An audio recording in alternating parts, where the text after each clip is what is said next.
अस्सलाम वालेकुम स्टूडेंट्स। आज हम जमायत नहम की पहली कहानी उर्दू की हिजरत नबी इसको पढ़ेंगे, तशरीह भी करेंगे सफ़ा नंबर 2 की। लेकिन उससे पहले मैं आपको इसकी थोड़ी सी अहमियत बता दूं कि पंजाब बोर्ड के जब हम गुजरांवाला बोर्ड के एग्ज़ाम का हम देखें, उसको चेक करें, पेपर्स को चेक करें, तो इस कहानी की हिजरत नबी की अहमियत पेपर्स के हवाले से बहुत ज़्यादा है। इस कहानी में चाहे इसका खुलासा आए, तशरीह के लिए क्वेश्चन आए, या उसके सवाल जवाब आए, MCQs आए, कुछ ना कुछ इस कहानी में से फर्स्ट ग्रुप में, सेकंड ग्रुप में, हर दोनों ग्रुप में तकरीबन शामिल होता है। तो इसलिए इसे आपने डिटेल से पढ़ना है, इसको समझना है। इसमें से आने वाला एक एक पॉइंट भी आपके लिए कीमती है। तो आज की कहानी है हमारी हिजरत नबी, जो मौलाना शिबली नुमानी ने लिखी। मौलाना शिबली नुमानी का तारुफ हमारी पिछली वीडियो में हो चुका है, आपने यकीनन वो देखी होगी।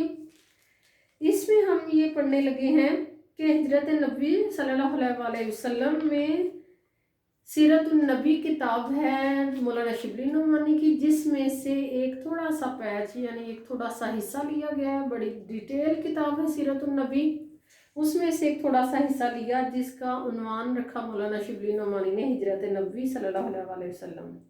अब जब हम इस कहानी को पढ़ेंगे तो इसकी तशरीह इस तरह करेंगे कि जब अगर एक पैराग्राफ आता है आपको पेपर में, तो उसकी आपने 3 गुना तशरीह करनी है। पहले आपने पैराग्राफ जब आपको एग्जाम में आएगा तो आपने बेटा पेपर में पैराग्राफ नहीं लिखना, सिर्फ उसका हवाला देना है। चंद अल्फाज शुरू वाले इस पैराग्राफ के, चंद अल्फाज आखिर वाले, हवाला देके उसके बाद पैराग्राफ का, उसके बाद आपने लिखना है हवाला मतन, जो अभी मैंने आपको बता चुकी हूँ। हिजरत नबी कहानी का नाम और मुसन्नफ का नाम मौलाना शिबली नुमानी। उसके बाद आपने अल्फाज मानी लिख लेने हैं। अल्फाज मानी मैं आपको अभी साथ साथ वाजिया करती हूँ। अल्फाज मानी कौन से, जो आपके पैराग्राफ में अंडरलाइन किए होंगे, वो 4 से 5 अल्फाज होते हैं, वो आपने लिख लेने। उसके बाद आपने तीसरी चीज लिखनी है सियाको सबाक। सियाको सबाक में आपने लिखना है कि अगर आपको पहला पैराग्राफ आया है तो पूरे ओवरऑल पूरी कहानी का मरकजी ख्याल क्या है, वो पैराग्राफ में पहले पैराग्राफ की तशरीह के सियाको सबाक के तौर पर लिखेंगे। और अगर आपको कहानी का तीसरा, चौथा या आखिरी पैराग्राफ आया है तो फिर उस कहानी, उस पैराग्राफ से पहले क्या हुआ है सियाको सबाक में, आप वो थोड़ा सा मरकजी ख्याल के साथ बयान कर देंगे। चौथा पॉइंट हमारा होगा तशरीह। तशरीह आप जो करेंगे वो एक पैराग्राफ की 3 गुना तशरीह होगी। इस तरह हमारे ये जो चारों पोर्शन होंगे, हवाला मतन, अल्फाज मानी, सियाको सबाक और तशरीह का, ये तकरीबन 2 पेज हमारे उसके दस्ते के 2 पेज बन जाएंगे। फुल पेज जो बड़ा पेज है उसके 2 पेज तकरीबन बन जाएंगे एक पैराग्राफ के। इस तरह आपको 2 पैराग्राफ आएंगे, एक कहानी के शुरू में से आएगा, एक कहानी के दूसरे हिस्से में से। अगर आप कहानी नहीं, सॉरी, किताब के हम 2 हिस्से करें तो जो पैराग्राफ बोर्ड में 2 आते हैं वो एक पहले किताब के पहले हिस्से से और एक किताब के आखिरी हिस्से से। अब हम बढ़ने लगे हिजरत नबी सल्लल्लाहु अलैहि वसल्लम। इस वक्त जबकि दावत हक के जवाब में हर तरफ से तलवार की झनकारें सुनाई दे रही थीं, रसूल पाक सल्लल्लाहु अलैहि वसल्लम जब हिजरत की, जब अल्लाह ताला का हुक्म आया, बाकी मुसलमानों को उन्होंने पहले भेज दिया अल्लाह के हुक्म से कि आप लोग, मदीना अमन की जगह है, मक्का में चूंकि मुशरिकीन मक्का बहुत ज़्यादा तंग कर रहे हैं, तो आप अल्लाह के हुक्म से मदीना मुनव्वरा में हिजरत कर जाएं, वहाँ हमें अमन मिलेगा। तो खुद इंतज़ार किया, जब अल्लाह ताला का हुक्म आ गया तो फिर उस वक्त इस वजह से बड़ा इम्पॉर्टेंट है कि तमाम पैगंबरों के लिए अल्लाह ताला ने जो वक्त मुकर्रर किया है, जिस काम के लिए फ़र्ज़ किया कि बनी इसराइल में जब अजाब आते थे तो जो जिस पैगंबर की वो कौम थी उनके लिए वो हज़रत यूनुस अलैहिस्सलाम हो गए, हज़रत मूसा अलैहिस्सलाम हो गए, हज़रत लूत अलैहिस्सलाम, हज़रत नूह अलैहिस्सलाम, जिस कौम पर भी अजाब आना होता तो पैगंबर को टाइम दिया जाता, 3 दिन का या जितने दिन का दिया जाता। फिर उसके बाद अगर वो लोग मग़फ़िरत ना करते तो फिर टाइम की इसलिए अहमियत है। फिर उस पैगंबर को कहा जाता कि आप अपने इन ईमान वाले साथियों को लेके आप चले जाएं, उसके बाद अल्लाह उनके साथ क्या मामला करता है वो अल्लाह का मामला है। तो यहाँ पर भी इस वजह से टाइम ज़्यादा अहमियत रखता है कि इस वक्त जबकि दावत हक बेटा क्या है कि इस्लाम की दावत, इस्लाम की तबलीग के जवाब में हर तरफ से तलवार की झनकारें सुनाई दे रही थी।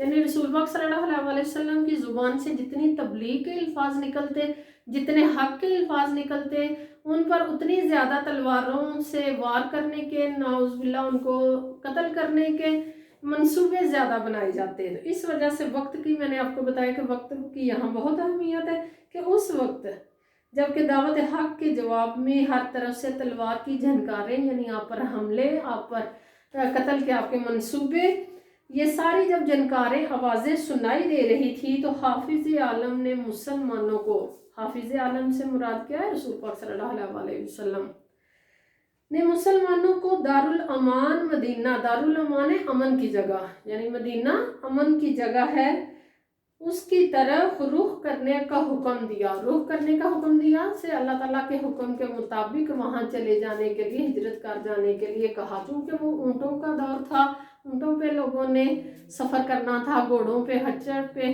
तो इस वजह से मक्का से मदीना के दरमियान एक मुसाफत भी है कि उस मुसाफत में कुछ दिन भी लगने थे। इसलिए पहले मुसलमानों को कहा कि आप जाएं, जब मुझे अल्लाह का हुक्म होगा तब मैं चला जाऊँगा। लेकिन खुद वजूद अक़दस क्या है, रसूल पाक सल्लल्लाहु अलैहि वसल्लम, पाक वजूद, खुद वजूद अक़दस सल्लल्लाहु अलैहि वसल्लम जो इन सितम करने वाले ज़ालिम मुशरिकीन मक्का का हकीकी हदफ था, हदफ यानी निशाना था। आप सल्लल्लाहु अलैहि वसल्लम चूँकि इन ज़ालिमों के हकीकी निशान पर थे कि नौज़ुबिल्लाह रसूल पाक सल्लल्लाहु अलैहि वसल्लम को अगर कत्ल कर दिया जाता है तो ये जो इस्लाम की तहरीक चल पड़ी है ये तो वैसे ही ख़त्म हो जाएगी। अपने लिए वो हुक्म खुदा का मुंतज़िर था। हुक्म खुदा यानी जब अल्लाह ताला का हुक्म आएगा तब वो मक्का से निकलेंगे। उन ख़तरात के पेश नज़र, उनको देखते हुए कि ज़्यादा ख़तरा तो मुझे है, उसके बावजूद मुसलमानों को भेजा और खुद अल्लाह के हुक्म का इंतज़ार किया। नबूवत का 13वां साल शुरू हुआ।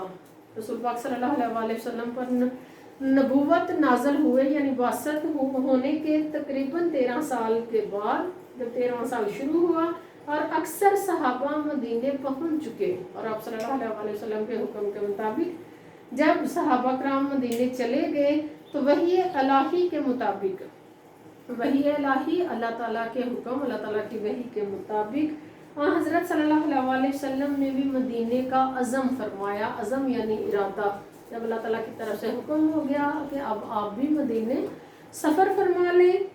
कुरैश ने देखा अब मुसलमान मदीने में जाकर ताकत पकड़े जाते हैं। अब चूँकि अल्लाह ताला का हुक्म था मदीने जाने का और वहाँ पर उनको अमन के साथ बसाने का भी अल्लाह ताला का ही इंतज़ाम था।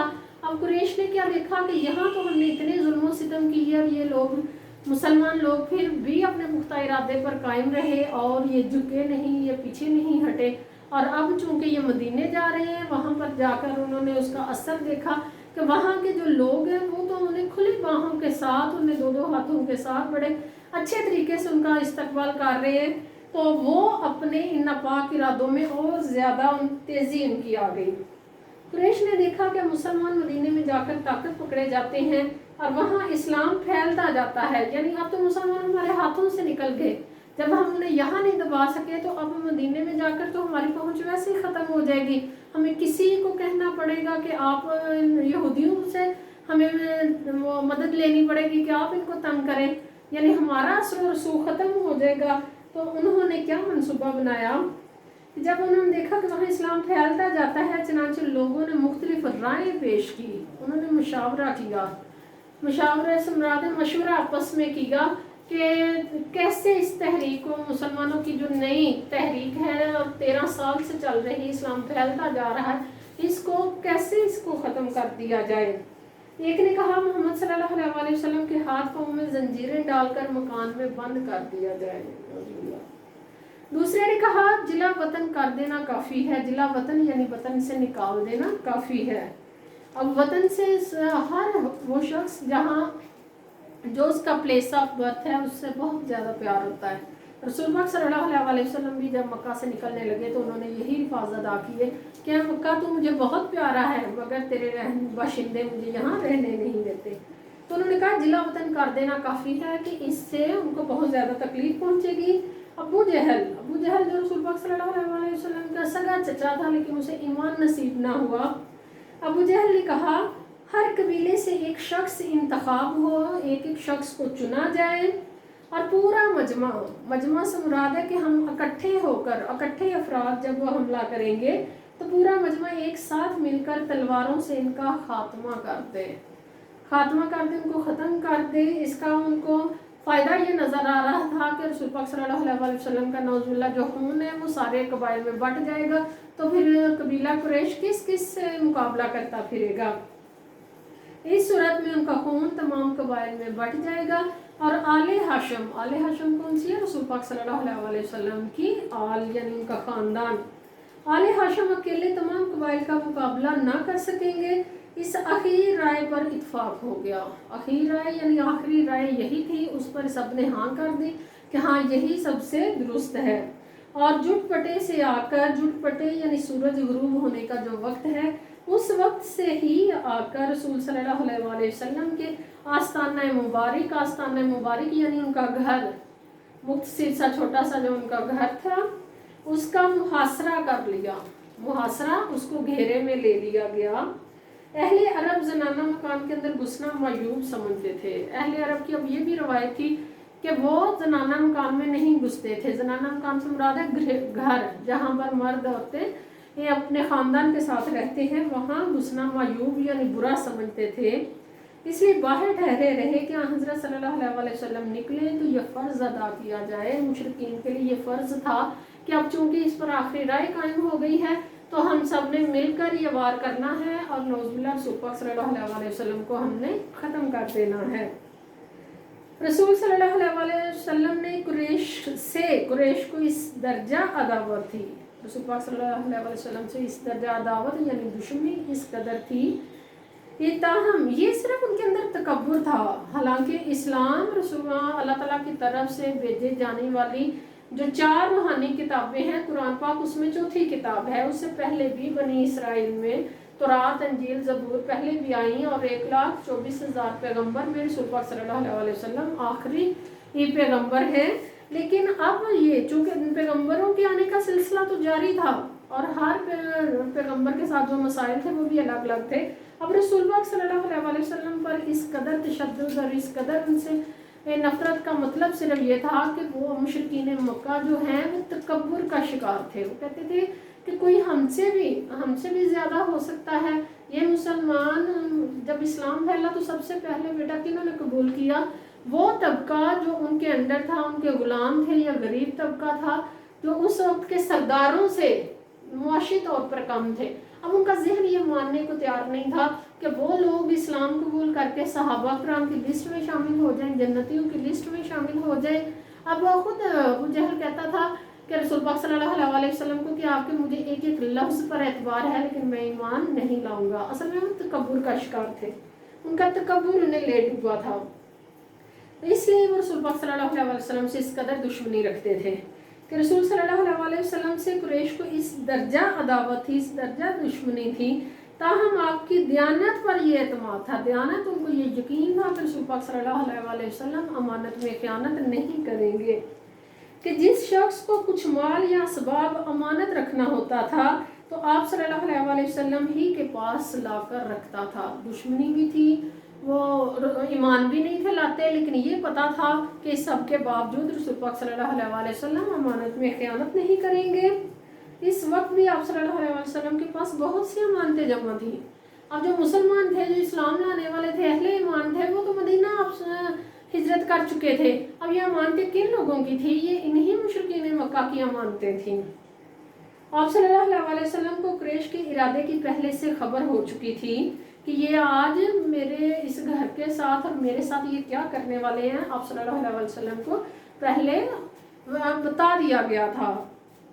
اس بنا پر جناب امیر حضرت علی رضی اللہ تعالیٰ عنہ کو بلا کر فرمایا، مجھ کو ہجرت کا حکم ہو چکا ہے، میں آج مدینے روانہ ہو جاؤں گا، تم میرے پلنگ پر میری چادر اوڑھ کر سو رہو، صبح کی صبح کو سب کی امانتیں جا کر واپس دے آنا۔ اب جو لوگ اتنا ظلم کر رہے ہیں رسول پاک صلی اللہ علیہ وسلم کو انہی کا فکر ہے، اور حضرت علی رضی اللہ تعالیٰ عنہ جو چچا زاد بھائی بھی ہیں اور بعد میں وہ داماد بھی بنے، ان کو یہ کہا جا رہا ہے کہ آپ میرے بستر مرگ پر، یعنی جہاں پر مجھے قتل کرنے کا ارادہ کیا جا رہا ہے، آپ یہاں پر سو رہے ہیں، اور یہ امانتیں ان لوگوں کو جو میرے لیے باہر کھڑے ہیں، میرا راستہ روکنے کے لیے کھڑے ہیں، ان کو واپس کر کے پھر آپ مدینہ آ جائیے گا۔ یہ سب خطرے کا موقع تھا۔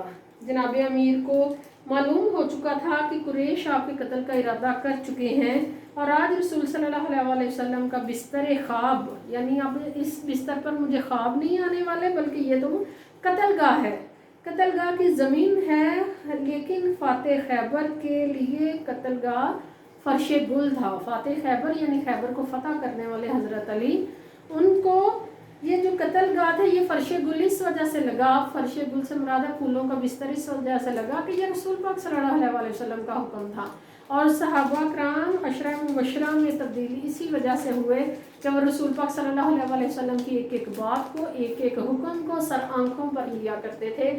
اسی چیز کو حضرت علی رضی اللہ تعالیٰ عنہ نے بھی سر آنکھوں پر لیا، کہ پتہ بھی تھا کہ یہ بہت زیادہ خطرے کی جگہ ہے، لیکن اس کے باوجود آپ صلی اللہ علیہ وسلم نے فرمایا، جب کہا کہ آپ نے میرے بستر پر آج رہنا ہے، یہ امانتیں صبح لوٹانی ہے، تو انہوں نے اس کو اپنے لیے باعث فخر اور باعث اعزاز سمجھا، وہاں پر وہ رہے، اور صبح یہی ہوا کہ رسول پاک صلی اللہ علیہ وسلم جب وہاں سے نکلے تو جو مشرکین مکہ باہر ڈیوٹی کر رہے تھے، اپنی طرف سے فرض ادا کر رہے تھے لڑنے کا، آپ صلی اللہ علیہ وسلم کو مارنے کا، تو ان کی وہ کھلی آنکھوں سے سو گئے، آنکھیں ان کی کھلی تھی، کھلی آنکھوں سے سوئے رہے، اور رسول پاک صلی اللہ علیہ وسلم وہاں سے نکل کر ہجرت کرنے کے لیے چلے گئے، اور حضرت علی وہاں پر موجود رہے، وہاں پر انہوں نے رات بسر کی۔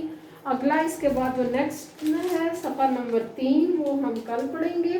آپ نے یہاں سے بیٹا الفاظ معنی جتنے میں نے اس کے معنی بتائے ہیں وہ آپ الفاظ لکھیں، ساتھ آپ معنی لکھیں، ان کو یاد کریں، اور ایک پیراگراف جو میں نے سیکنڈ پیراگراف پڑھا ہے، رسول صلی اللہ علیہ وسلم سے قریش کو اس درجہ عداوت تھی، اس کی تشریح بھی لکھ کر گوگل کلاس روم میں مجھ سے شیئر کریں۔ السلام علیکم۔